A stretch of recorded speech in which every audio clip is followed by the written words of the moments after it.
How do we get someone who mountain bikes or road bikes to buy a gravel bike? How do we get someone who rides a gravel bike to try cyclocross racing and buy a racing bike? All of this. So that's your growth opportunity for sure in cycling, is to take that high enthusiast and expand their sort of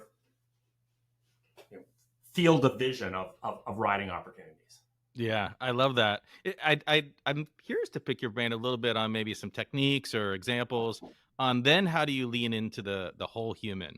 And this applies to everything, but I'm going to stick on the bike thing just for a second because as someone with a triathlon bike and a road bike and a city bike, like a lot of those, then once I had my daughter and moved out to the burbs, started collecting a lot of dust.